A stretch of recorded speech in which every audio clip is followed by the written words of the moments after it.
ಇತ್ತೀಚೆಗೆ ಪೊಲೀಸ್ ಇಲಾಖೆ ವಿರುದ್ಧ ಕೇಳಿ ಬರ್ತಿರುವಂತಹ ಆರೋಪ ಏನು? ಕಳ್ಳತನ ಆರೋಪ, ದರೋಡೆ ಆರೋಪ, ಸುಲಿಗೆ ಆರೋಪ, ಡ್ರಗ್ಸ್ ದಂಧೆಯಲ್ಲಿ ಭಾಗಿಯಾದಂತಹ ಆರೋಪ, ಇಂಥ ಆರೋಪಗಳು ಕೇಳಿ ಬರ್ತಾ ಇತ್ತು. ಇದೀಗ ಇನ್ನೊಂದು ಹೊಸದು ಸೇರ್ಪಡೆ ಆಗಿಬಿಟ್ಟಿದೆ. ತನಗೆ ಸರ್ಕಾರ ಕೊಟ್ಟಂತಹ ಕಚೇರಿ ಅಥವಾ ಸರ್ಕಾರ ಕೊಟ್ಟಂತಹ ಕ್ಯಾಬಿನ್ ನಲ್ಲೇ ರಾಸಲೀಲೆ ಅಥವಾ ಚಕ್ಕಂದ ಆಡಿರುವಂತಹ ಆರೋಪ. ಅದು ಯಾರು? ಡಿಜಿಪಿ ಹಂತದ ಅಧಿಕಾರಿ ರಾಮಚಂದ್ರ ರಾವ್. ಏನಿದು ಪ್ರಕರಣ ಅಂತ ಗಮನಿಸ್ತಾ ಹೋಗೋದಾದ್ರೆ, ನಿನ್ನೆ ಒಂದಷ್ಟು ವಿಡಿಯೋಗಳೆಲ್ಲವೂ ಕೂಡ ವೈರಲ್ ಆಗುತ್ತೆ. ಪ್ರತಿಯೊಬ್ಬರನ್ನು ಕೂಡ ವಿಡಿಯೋ ಶಾಕ್ಗೆ ಒಳಪಡಿಸುತ್ತೆ. ಕಾರಣ, ಡಿಜಿಪಿ ತನ್ನ ಕಚೇರಿಯಲ್ಲಿಯೇ ಒಂದಷ್ಟು ಮಹಿಳೆಯರ ಜೊತೆಗೆ ಅಸಭ್ಯವಾಗಿ ಅಥವಾ ಚಕ್ಕಂದವನ್ನ ಆಡ್ತಾ ಇರುವಂತಹ ವಿಡಿಯೋಗಳೆಲ್ಲವೂ ಕೂಡ ವೈರಲ್ ಆಗುತ್ತೆ. ಮಾಧ್ಯಮದವ್ರು ಹೋಗಿ ಪ್ರಶ್ನೆ ಮಾಡ್ತಾರೆ, ಏನ್ ಸರ್ ಇದು ಅಂತ ಹೇಳಿ. ಎಲ್ಲರೂ 8 ವರ್ಷ ಹಳೆಯದದ್ದು, ನಾನು ಬೆಳಗಾವಿಯಲ್ಲಿ ಇದ್ದೆ ಅಂತ ಹೇಳ್ತಾರೆ. ತಕ್ಷಣವೇ ಅಲ್ಲ ಅದು ಫ್ಯಾಬ್ರಿಕೇಟೆಡ್ ವಿಡಿಯೋ, ಅದು ಎ ವಿಡಿಯೋ ಅಂತ ಹೇಳಿ. ಆದ್ರೆ ಅದಾದ ಬಳಿಕ ಒಂದಷ್ಟು ಆಡಿಯೋಗಳು ಕೂಡ ವೈರಲ್ ಆಗುತ್ತೆ. ಈ ವಿಡಿಯೋದಲ್ಲಿ ಸತ್ಯಾಂಶ ಇದೆ ಅನ್ನೋದಕ್ಕೆ ಪೂರಕವಾಗಿ ಆ ಆಡಿಯೋಗಳು ಕೂಡ ಇರುತ್ತೆ. ಈಗ ಈ ಅಧಿಕಾರಿ ವಿರುದ್ಧ ಕೇಳಿ ಬರ್ತಿರುವಂತಹ ಆರೋಪ ಏನು? ಈ ಅಧಿಕಾರಿ ಯಾರು ಅಂತ ಗಮನಿಸ್ತಾ ಹೋಗೋದಾದ್ರೆ, ರಾಮಚಂದ್ರ ರಾವ್ ಮೂಲತಃ ಆಂಧ್ರ ಪ್ರದೇಶದವರು. 93ನ ಕರ್ನಾಟಕ ಕೇಡರ್ನ IPS ಅಧಿಕಾರಿ. ಅದಾದ ಬಳಿಕ ಬೇರೆ ಬೇರೆ ಜಿಲ್ಲೆಗಳಲ್ಲಿ SP ಆಗಿದ್ದಾರೆ, IG ಆಗಿದ್ದಾರೆ. ಅದಾದ ನಂತರ ADGP ಆಗಿದ್ರು. ಅಂತಿಮವಾಗಿ DGP ಆಗಿ ಕೆಲಸವನ್ನ ಮಾಡ್ತಾ ಇದ್ದಂಥವರು.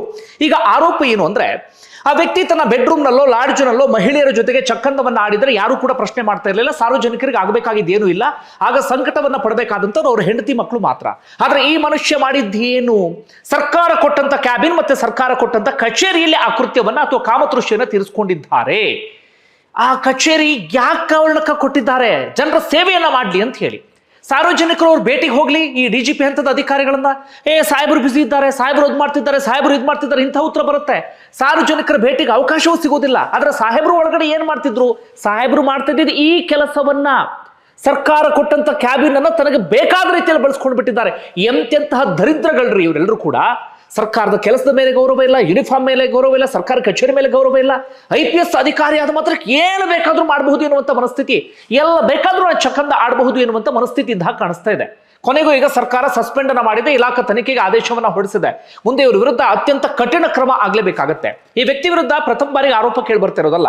ಈ ಹಿಂದೆ ಈ ಭೀಮಾ ತೀರದ ಹಂತಕರು ಗೊತ್ತಲ್ಲ ನಿಮಗೆ, ಆ ಸಂದರ್ಭದಲ್ಲಿ ನಕಲಿ ಎನ್ಕೌಂಟರ್ ಆರೋಪ, ದುಡ್ಡು ತಗೊಂಡು ಎನ್ಕೌಂಟರ್ ಮಾಡಿದ್ರು ಎನ್ನುವಂತ ಆರೋಪ. ಅದಾದ ಬಳಿಕ 2 ಕೋಟಿ ಕ್ಯಾಶು, 2 ಕೋಟಿ ಚಿನ್ನವನ್ನ ಎಗರಿಸಿದಂತ ಆರೋಪ ಮೈಸೂರಲ್ಲಿ. ಎಲ್ಲದರಲ್ಲೂ ಬಚಾವಾಗಿಬಿಟ್ಟಿದ್ರು ಈ ಮನುಷ್ಯ. ಕೊನೆಯದಾಗಿ ಇವರ ಮಲಮಗಳು ನಟಿಯಾಗಿರುವಂತ ರಣ್ಯಾ ರಾವ್ ಚಿನ್ನ ಕಳ್ಳ ಸಾಗಾಣಿಕೆ ಪ್ರಕರಣ, ಅದರಲ್ಲೂ ಕೂಡ ಈ ವ್ಯಕ್ತಿ ತಗಲಾಕೊಂಡು ಬಿಟ್ಟಿದ್ರು. ಆದ್ರೆ ಅದರಲ್ಲೂ ಕಡ್ಡಾಯ ರಜೆ ಮೇಲೆ ಕಳಿಸ್ಕೊಟ್ರು. ಅದಾದ ಬಳಿಕ ನಾವು ಅಂದ್ಕೊಂಡಿದ್ವಿ ಶಿಕ್ಷೆ ಆಗ್ಬೋದು ಅಂತ. ಆದ್ರೆ ಬರ್ತಾ ಇದ್ದ ಹಾಗೆ ADGP ಆಗಿದ್ದಂತವ್ರು DGP ಆಗಿ ಪ್ರಮೋಷನ್ ಕೊಟ್ಬಿಟ್ರು. ನಮ್ ವ್ಯವಸ್ಥೆ ನೋಡಿ, ಏನಾದ್ರೂ ಆರೋಪ ಕೇಳಿಬಿಟ್ರೆ ಪೊಲೀಸ್ ಇಲಾಖೆಯಲ್ಲಿ ಅವರಿಗೆ ಪ್ರಮೋಷನ್ ಸಿಕ್ಬಿಡುತ್ತೆ. ರಾಮಚಂದ್ರ ರಾವ್ ವಿಚಾರದಲ್ಲಿ ಹಾಗೆ ಆಗಿತ್ತು. ಕೊನೆಯದಾಗಿ ಯಾವುದೋ ಒಂದು ಪ್ರಕರಣದಲ್ಲಿ ಈಗ ತಗಲಾಕೊಂಡಿದ್ದಾರೆ. ರಿಟೈರ್ಮೆಂಟ್ಗೆ ಇನ್ನು 4 ತಿಂಗಳಿತ್ತು, ಅಷ್ಟರಲ್ಲಿ ಈಗ ಸಸ್ಪೆಂಡ್ ಆಗಿದ್ದಾರೆ. ಮುಂದೆ ಏನಾಗುತ್ತೆ ಅನ್ನೋದನ್ನ ಗಮನಿಸೋಣ. ಆದ್ರೆ ಇದು ಪೊಲೀಸ್ ಇಲಾಖೆಯ ಮರ್ಯಾದೆಯನ್ನ ಹರಾಜು ಹಾಕಿಬಿಟ್ಟಿದೆ ಬೀದಿಯಲ್ಲಿ.